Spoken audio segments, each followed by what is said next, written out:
Merci beaucoup et nous recevons Mayar Bonchipour que vous connaissez. On rappelle évidemment votre histoire à 11 ans, au début de la guerre Iran-Irak. Vous êtes envoyé par votre père en France à Poitiers, où vous êtes toujours d'ailleurs. Je vais mourir là-bas. Et puis évidemment, vous avez, vous suivez avec sans doute intérêt. À chaque fois que j'interroge un Iranien qui vit ici, mais vous êtes franco-iranien bien sûr, je lui demande s'il est prêt à repartir pour Téhéran, repartir pour l'Iran et vivre en Iran. Est-ce que, comme ceux à qui j'ai posé la question, vous avez envie de retrouver votre pays ?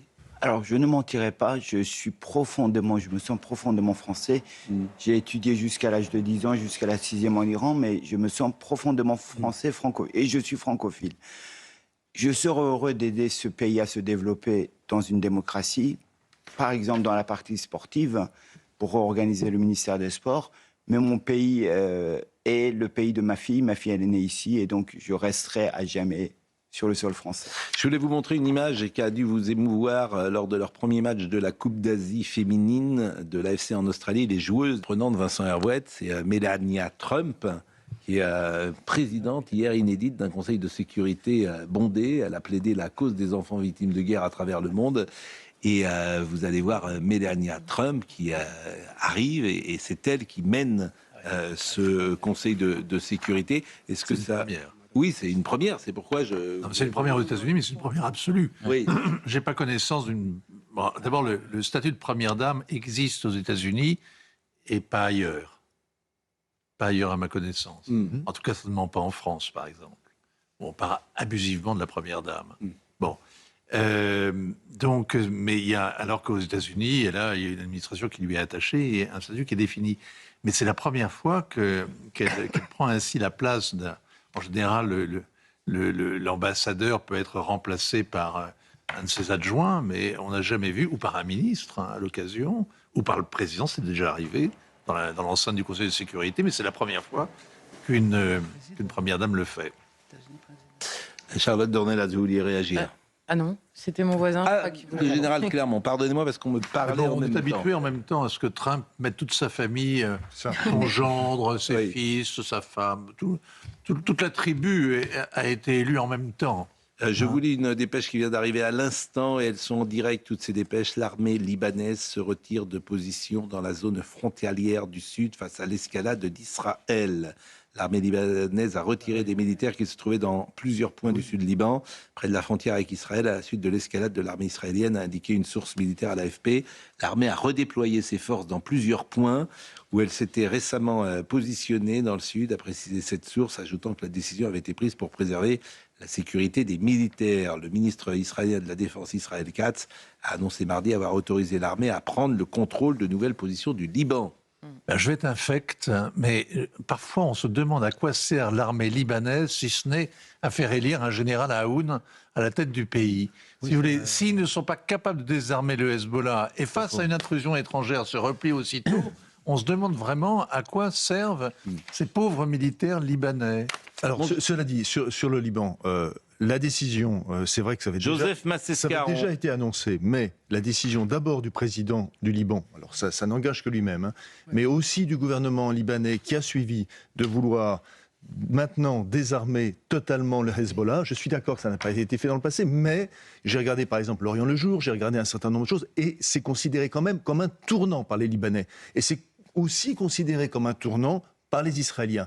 Ce tournant n'aura peut-être pas lieu. Je suis d'accord, Inch'Allah, je suis d'accord. Mais au Proche-Orient, aussi bien du côté libanais que de l'autre côté, on fait par exemple, on dit qu'un certain nombre de chiites enlèvent le drapeau du Hezbollah sur des points forts du Hezbollah. Donc il y a quand même quelque chose qui peut se passer. Général Clermont. Écoutez, il était totalement évidemment illusoire de penser qu'on pouvait désarmer le Hezbollah tant que l'Iran était là pour le soutenir et l'alimenter en chef et l'alimenter en munitions. Donc la chute de l'Iran était la condition indispensable à la chute du Hezbollah. Et est-ce qu'enfin le Liban reprenne sa souveraineté et que l'armée libanaise, qui est une armée extrêmement faible, pour plein de raisons, devienne réellement l'armée du pays. Alors c'est peut-être ça, ce miracle, qui va se passer. Mayar Bonchipour. Si vous permettez, j'entends depuis quelques jours l'ingérence des États-Unis d'Israël, évidemment, dans un pays soi-disant souverain. permettez-moi de refaire un focus que je n'ai pas trop entendu, à moins si j'ai loupé. Il y a eu, il y a 2 jours, une école de jeunes filles à Minab qui a été frappée. Donc, c'est au détroit d'Ormuz, à 100 km du grand port de Bandar Abbas. Je vais juste vous rappeler, les images satellites nous diront la vérité, qui a frappé. Aujourd'hui, évidemment, j'entends en France, en Iran, pour le gouvernement, enfin la République islamique, c'était les Israéliens. Sauf qu'ils ont été toujours précis, ils arrivent à faire exploser l'appartement de Haniyeh sans toucher aux autres. Là, vous croyez qu'ils vont toucher une école de jeunes filles? Je rappelle, en 1979, le cinéma Rex à Abadan, 470 personnes tuées parce que les islamistes et les communistes avaient fermé le cinéma, avaient mis le feu pour accuser le Shah. Il n'y a pas longtemps, en 2020, le vol de Ukraine International Airlines, ils l'ont frappé pas par erreur, ils l'ont fait exprès parce qu'il y avait l'élite irano-canadienne qui était dans l'avion. Ils ont fait la même chose. L'avenir nous le dira, mais ce sont vraiment des personnages criminels. Et donc, ce que fait Israël et les États-Unis est le bienvenu pour nous. Thibault Marcheteau est en direct avec nous d'Israël. Il est à Tel Aviv. Régine Delfour était dès hier soir avec nous et je salue les équipes de CNews qui sont sur le terrain, qui effectivement travaillent dans des conditions que vous pouvez imaginer, qui ne sont pas faciles. Et puis, je leur demande bien sûr de penser à leur sécurité en priorité. Est-ce que vous pouvez nous donner ce matin, Thibault Marcheteau, quelques informations sur l'état d'esprit de Tel Aviv ?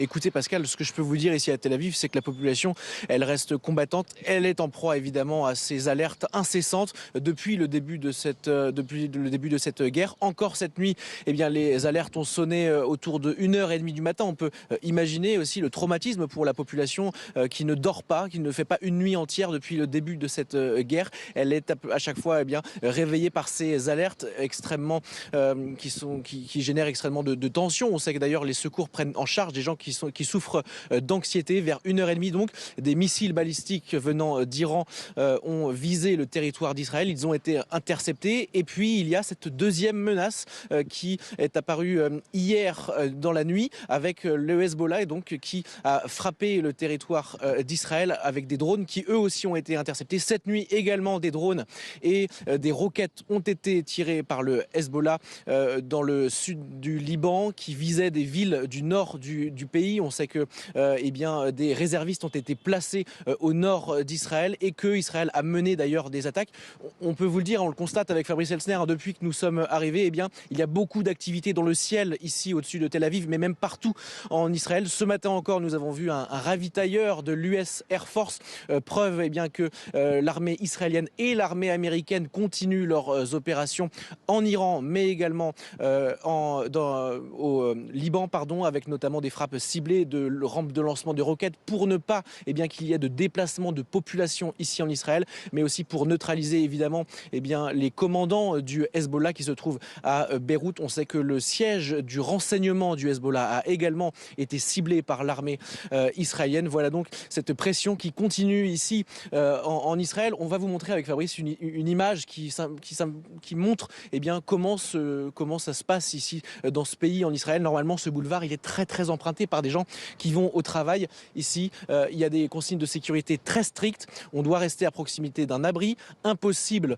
de se rendre au travail s'il n'est pas considéré comme essentiel par les autorités israéliennes. Les écoles sont fermées, mais également impossible de se retrouver sur ces places où nous nous trouvons en ce moment avec Fabrice Elsner. On doit rester à proximité d'un abri.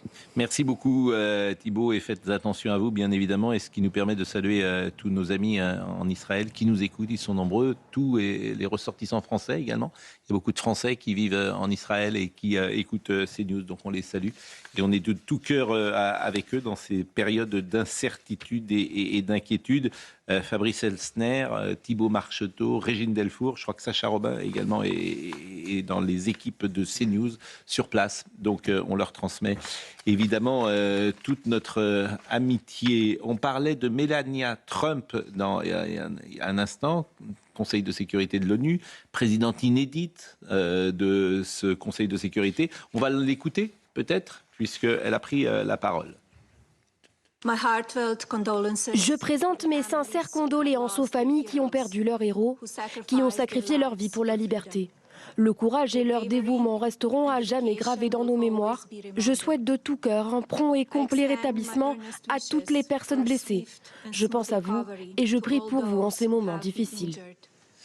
Bon, Mayar Monchipour est avec nous. On comprend les objectifs, quoi. On comprend, même si on les discute, les objectifs de Donald Trump de dénucléariser l'Iran, mais on a le sentiment qu'il renvoie la responsabilité de la chute du régime aux Iraniens. C'est leur affaire, c'est ce qu'il a dit, ou en tout cas c'est ce que je peux comprendre. Donc est-ce que les Iraniens peuvent prendre le pouvoir, se révolter, sachant qu'ils sont 85-90% à détester cette théocratie? Est-ce qu'à votre avis, les choses peuvent bouger? Ils le feront une fois que le régime, au niveau de ses moyens militaires, sera vraiment affaibli, une fois qu'il y aura des défections qui commencent apparemment à se voir. Ils le feront. Défection des gardiens, des personnages importants des gardiens de la Révolution et surtout de l'armée. Moi, je n'ai pas ces informations-là, je ne suis pas au courant, mais c'est effectivement ce que l'on guette. C'est les désertions de simples gardiens et les défections d'officiers. C'est vraiment... Alors, il y a eu des défections d'officiers importants, ça a commencé. Parce qu'ils ont peur que ça tombe, ils veulent éviter la guillotine. Et en fait, l'armée, de toute façon, l'armée est historiquement n'est pas pro-régime. Et historiquement, l'armée n'a plus rien. Il a juste de l'infanterie. On attend l'affaiblissement du régime et que les gens, c'est ce qu'on dit, qu'ils aient le courage de sortir cette fois-ci par millions et pas par dizaines de milliers. Et vous avez le sentiment aujourd'hui que l'alternative, ce sera Reza Pahlavi? Je le redis à chaque fois, les Iraniens sont très politisés.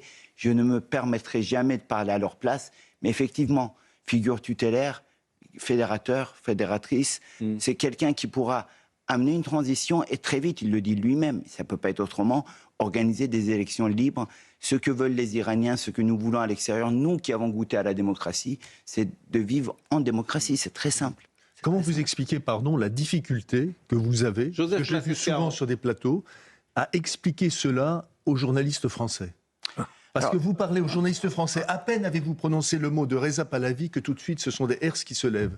Comment vous expliquez ça? Alors, c'est pas trop le cas à CNews. Non. Beaucoup de journalistes français sont plutôt très, gauchos. Et malgré de grandes études, ils oublient certains pans de l'histoire. Il y a 50 ans, il y a 60 ans, il y a 70 ans, la population iranienne n'était pas la même qu'en France. Il fallait une main de maître pour réunir un pays qui comprend une quinzaine d'ethnies différentes. Je rappelle, je l'avais dit, son père, Reza, a sorti l'Iran de la féodalité du Moyen-Âge en 1923. 1900, c'est-à-dire début du XXe siècle, l'Iran comprenait encore des seigneurs qui avaient le droit de vie et de mort sur les paysans. Donc, il faut du temps. On y arrivera, on y arrivera. On est au début du XVIIIe siècle, après la Révolution française. On y arrivera. Chaque chose en son temps. Je l'espère et j'imagine. J'ai beaucoup autour de moi. Je n'ai que des gens qui supportent et qui veulent le retour. Le retour, il n'est jamais. La prise en main de l'ESA, de l'opposition, de l'ESA. Il n'y a pas de chat de l'ESA. Mais j'appelle également à de véritables élections après un moment de peut-être 1 an ou 2 de transition. À de véritables élections. Général Clermont. Non, sur la question des défections, il s'est passé quelque chose qui a été très peu commenté hier. La chasse du Qatar a battu 2 Sukhoi 24, qui étaient donc pas très loin du Qatar. On ne voit pas ce qu'ils faisaient, si ce n'est des pilotes qui faisaient une défection. Donc les défections, il y en a eu dans l'Iran, il y en a eu en Libye, il y en a eu dans tous les conflits, il y en a eu d'Irak. Effectivement, on attend des défections et ça peut changer la donne au sol en fonction du rythme et de la qualité des gens qui vont abandonner le régime. Mayar Monchipour est avec nous ce matin. Il est ancien champion du monde de boxe et effectivement, il était arrivé à 11 ans d'Iran en France. Est-ce que vous avez des contacts? Est-ce que vous avez eu des contacts ces dernières heures avec sans doute des membres de votre famille qui sont très peu. Comme je vous l'avais dit, c'est le signe même d'une dictature. Ils ont peur. Ils veulent pas avoir un Mayar. Même si ça s'efface sur le téléphone, souvent il n'y a pas d'internet. Quand il y a des petits des plages où il y a l'Internet marche. J'ai eu ma cousine qui, il y a maintenant 3 jours, à chaque fois je dis hier, mais les jours passent, il y a 3 jours, avait dû se garer à Téhéran et faire une grande marche à pied pour rentrer chez elle parce que tout était bloqué. Et j'ai eu encore des sportifs d'une ville qu'ils ne veulent pas nommer. Je vous redis l'impression générale, ce n'est pas la totalité. La majorité des Iraniens, 1, remercient Netanyahou, 2, remercient Trump et veulent la chute du régime. Ça, il faut que nos concitoyens l'entendent, parce que j'entends souvent les anti-sionistes, les antisémites, les anti-impérialistes américains. Non, les Iraniens, ils sont maîtres de leur destin, ils ne veulent plus de la République islamique. Non mais c'est ce qu'on disait hier quand j'entendais Marine Tondelier regretter l'intervention américaine. Je disais à Madame Tondelier, mais imaginez si vous étiez iranienne, bien sûr que vous applaudiriez. Il fallait juger l'ayatollah Khamenei. Qui aurait jugé? Enfin, franchement, c'est en dépit même de la réalité du terrain. Évidemment que vous applaudissez celui... C'est le respect du droit international appliqué à justement des individus qui n'ont jamais respecté le droit international. Oui. Ça, on est dans le paradoxe absolu. Mais évidemment que vous applaudissez celui qui vient vous libérer. Et vous ne regardez pas si... s'il applique le droit international à la lettre. Vous êtes content qu'il vienne vous libérer. Surtout quand on est français et qu'on se souvient que depuis 47 ans, la République islamique n'a cessé de défier la France, de l'humilier et de la combattre. Et que quand Mme Tondelier parle, il y a 2 Français qui sont coincés depuis des années à Téhéran, qui ont été pendant des années à la prison d'Evin et qui sont maintenant... coincé à l'ambassade sous les bombardements au fait, et qui s'appelle donc Cécile Kohler et Jacques Paris. Joseph Massica. Et puisqu'on parle évidemment d'Israël dans cette affaire, les liens entre l'Iran et Israël sont très très très anciens. Nos compatriotes juifs fêtent Pourim. Qu'est-ce que c'est Pourim? Pourim, c'est la délivrance, c'est l'assurance qu'il n'y aura pas le massacre de juifs. Et c'est le roi perse Xerxès Ier qui, par l'intermédiaire de la reine Esther, évidemment, bien sûr, a permis ça. Non, mais l'histoire est ancrée. Pourim, c'est symbolique. C'est extrêmement symbolique. Et c'est très important. Ça tombe bien. Oui. Non, mais vous avez parfaitement raison. Et vous avez parfaitement raison. Est-ce que vous voulez... oui, donc aujourd'hui, combien de membres de votre famille sont encore en Iran? Tout le monde est là-bas. Mon frère et ma sœur sont à l'étranger, mon père est avec moi. J'ai 3 cousins. Quand vous dites ils sont à l'étranger, votre frère et votre sœur, ils sont où? Dubaï et Pays-Bas. Ma sœur est née aux Pays-Bas, mon père est avec moi, j'ai pas de maman. J'ai 2-3 cousins et ma tante qui m'accueillent, qui sont à l'extérieur, mais l'ensemble de la famille est en Iran. Je redis, je n'ai pas de nouvelles très récentes tous les jours. L'impression générale, c'est qu'ils sont contents. Ça, il faut vraiment qu'on l'entende. J'imagine. Vous étiez arrivé en 79. En France, 86. J'avais 10 ans. Oui. Vous aviez... En pleine guerre, Iran-Irak, dur. C'était très dur. Et j'ai découvert... Alors bon, c'est tout l'amour qu'on porte à notre pays ici. J'ai quitté un Téhéran sale et dangereux. Et je suis arrivé dans une cité HLM, simple HLM de Poitiers, mais tout était vert. Il y avait des oiseaux le dimanche. J'ai épousé la France. Bon. Et vous n'êtes pas retourné jamais en Iran? Si, vous savez, 6 fois. Et je rappelle toujours mon discours. Vous avez pu entrer facilement oui, il n'y avait pas de souci, il n'y avait aucun problème. Sauf qu'aujourd'hui, hormis l'actualité, si je vais en Iran, on m'arrête à l'aéroport en mettant mon nom, ça fait bip bip, alerte rouge. Puisque en 2019, j'ai organisé le premier combat de l'histoire d'une femme iranienne en boxe. La première fois qu'une femme iranienne est montée sur le ring. C'est comme, vous vous en rappelez, le marathon qui était interdit aux femmes. La première femme qui a terminé un marathon, elle est connue à vie. Sada Frodem a été la première femme à monter sur un ring, et c'est moi. Bon, il est 9h52, vous entendrez le carillon d'Europe 1.